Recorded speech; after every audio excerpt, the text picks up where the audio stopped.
ভারতমালা প্রকল্পের জন্য জমি অধিগ্রহণ করার পর যথাযথ ক্ষতিপূরণ না দিয়ে জবরদস্তি রাস্তার কাজ করার জন্য বসতবাড়ি ভেঙে দেওয়ার মানসিক যন্ত্রণায় সোমবার এক ব্যক্তির প্রাণ গেল কাটিগড়ায়। কাটিগড়ার লাটিমারা গ্রামের মহব্বত আলী মজুমদার নামের প্রায় ৬৫ বছর বয়সী এক ব্যক্তির বসতবাড়িতে গিয়ে রবিবার কাছাড় জেলা প্রশাসনের পক্ষ থেকে বিশাল পুলিশ বাহিনীর সঙ্গে নিয়ে এসে ভয় দেখিয়ে রীতিমতো জবরদস্তি তার ঘরবাড়ি গুড়িয়ে দিয়ে যাওয়া হয় বলেই অভিযোগ। আর তখন থেকেই তার আরম্ভ হয় মানসিক যন্ত্রণা। পরবর্তীতে এই যন্ত্রণায় তার মৃত্যুর কারণ হয়ে দাঁড়িয়েছে বলে অভিযোগ করেন প্রয়াত মহব্বত আলীর ভাতিজা তাজ উদ্দিন মজুমদার। তাজ উদ্দিন অভিযোগ করে বলেন, আসাম তথা ভারত সরকার ভারতমালার আওতায় সড়ক নির্মাণ করার জন্য জমি অধিগ্রহণ করার প্রক্রিয়া চালানোর পর থেকে প্রশাসনের কর্মকর্তাগণকে একাধিকবার আবেদন নিবেদন করার পরও আজ পর্যন্ত যথাযথ ক্ষতিপূরণ না দিয়ে জবরদস্তি রাস্তার কাজ চালিয়ে যাচ্ছে। এদিকে করইকান্দি দ্বিতীয় খণ্ডের প্রায় ৪০০ বছর পুরনো একটি মাজারের ওপর দিয়ে সড়ক নির্মাণ না করার জন্য প্রথমে কাছাড় জেলা প্রশাসনের কাছে আবেদন নিবেদন জানানো হয়। পরবর্তীতে গৌহাটি উচ্চ আদালতের দ্বারস্থ হয়ে আদালত মাজার রক্ষার সপক্ষে রায়ও প্রদান করেছে বলেই দাবি করেন প্রয়াত জমিলুর রহমান লস্করের উত্তরাধিকারীগণের পক্ষে হুসেন আহমদ লস্কর, নজরুল ইসলাম লস্কর, বদরুজ্জামান লস্কর, শামস উদ্দিন লস্কর সহ অন্যান্যরা। তাদের অভিযোগ, আদালত বিষয়টির সপক্ষে রায় দিলেও স্থানীয় প্রশাসনের পক্ষ থেকে আজও কোনো এক অদৃশ্য কারণে কোনো আশু পদক্ষেপ গ্রহণ করা হচ্ছে না। এদিকে ক্ষতিপূরণ না দিয়ে জবরদস্তি রাস্তার কাজ চালিয়ে না যাওয়ার জন্য প্রশাসনের কাছে আর্জি জানিয়েছেন কাটিগড়ার বিধায়ক খলিল উদ্দিন মজুমদার। 2023 ইংরেজির মার্চ এপ্রিল মাসও ভারতমালা কর্তৃপক্ষ কাছাড়ের জমি অধিগ্রহণ কর্তৃপক্ষকে নিয়ে আমাদের জমি জমা বসত বাড়ি ইত্যাদি ইত্যাদি অধিগ্রহণ করেছে ভারতমালা প্রকল্পের জন্য। 4 লাইন রাস্তা হবে। যাই হোক, আজকে দীর্ঘদিন যাবৎ আমরা ইন্ডিভিজুয়াল কোনো নোটিফিকেশন পাইনি। তারপরেও আমাদেরকে অবগত করা হয়নি যে কখন কবে আমাদেরকে কম্পেনসেশন বা রিহেবিলিটেশন পুনর্বাসন ইত্যাদির ব্যবস্থা করে দেওয়া হবে বলে আমরা বারবার বিভাগীয় কর্তৃপক্ষের সঙ্গে যোগাযোগ করেছি, বারবার লিখিতভাবে ওদেরকে অবগত করেছি, জেলা প্রশাসনকে অবগত করেছি, জমি অধিগ্রহণ বিভাগকে অবগত করেছি। ভারতমালা প্রকল্প, যে প্রকল্পের জন্য জমি অধিগ্রহণ করা হয়েছে, সেই ভারতমালা প্রকল্পের ঊর্ধ্বতন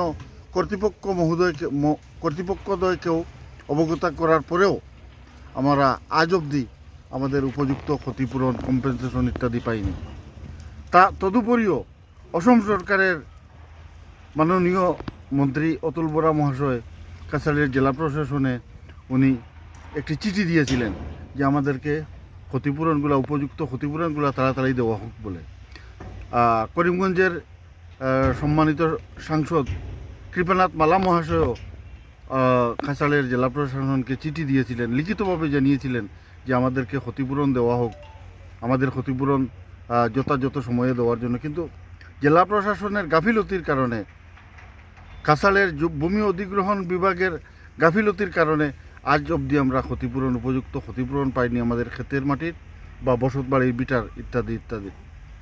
জেলা প্রশাসন হঠাৎ করে আমাদেরকে না জানিয়ে আমাদের বাড়িতে উচ্ছেদ অভিযান আরম্ভ করেছে, যা আপনারা সরজমিনে এসে দেখতে পেলেন। সেই সুখে আমার বড় কাকা চাচা মহব্বত আলী মজুমদার উনি আজ মৃত্যুবরণ করেছেন। আপনারা জানি যে সরজমিনে দেখে যেতে পারবেন, তাই আপনারা এসেছেন, আপনাদেরকে ধন্যবাদ।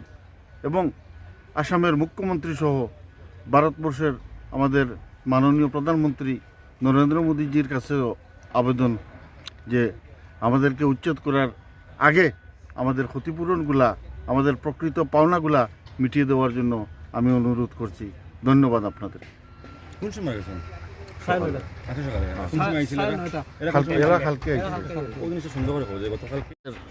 ভূমি অধিগ্রহণ বিভাগের তরফ থেকে জেলা প্রশাসন আমরা বাড়িতে উচ্ছেদ অভিযান আরম্ভ করছে অনুমানিক 11:30-12টার দিকে। গ্রামটার নাম কি? লাঠিমারা। তারপর থেকেও আমার বড় চাচা মোহাম্মদ আলী মজুমদার তাই একটা মানসিক আতঙ্কগ্রস্ত আসলা এবং সেই আতঙ্ক থাকা অবস্থায় গত আজকে সকালে তাই মৃত্যুবরণ হয়েছে। তানের বয়স অনুমানিক 65 আশপাশ হইব। আপনার সহিত একটা কথা বলতে হচ্ছে, আমরা প্রায় বিগত 2 বছর থেকে একটা জিনিস নিয়ে খুবই টেনশনে আছি। আমাদের এই যে জায়গাতে দাঁড়িয়ে আছি, এইখানে হলো লস্করপাড়া গ্রেভিয়ার্ড, একটা গ্রেভিয়ার্ড আছে।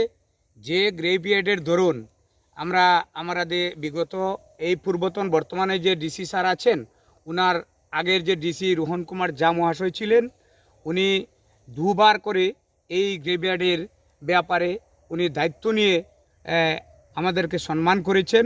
যথারীতি গুয়াহাটি হাইকোর্টও আমাদের এই গ্রেভিয়ার্ড বাঁচানোর জন্য অর্ডার দিয়েছে যে এই গ্রেভিয়ার্ড বাঁচিয়ে রাস্তাটা বানানোর জন্য ফৌলেম ভারতমালার যে রাস্তা এবং যেসব জায়গা দিয়ে যাচ্ছে, বর্তমানে যে নিউ অ্যালাইনমেন্ট হয়েছে সেই অ্যালাইনমেন্টে আমাদের একটা বিল্ডিং আছে, আমরা ওই বিল্ডিংটা দিতে আমরা রাজি আছি এবং বিল্ডিংয়ের সাইডে যেসব মাটি আছে এগুলো আমাদের মাটি আমরা দিয়েছি।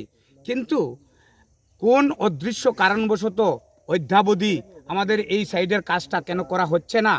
আমরা আদালতের প্রতি বিশ্বাস আছে, আমাদের কাছার প্রশাসনের প্রতিও আমাদের আস্থা আছে।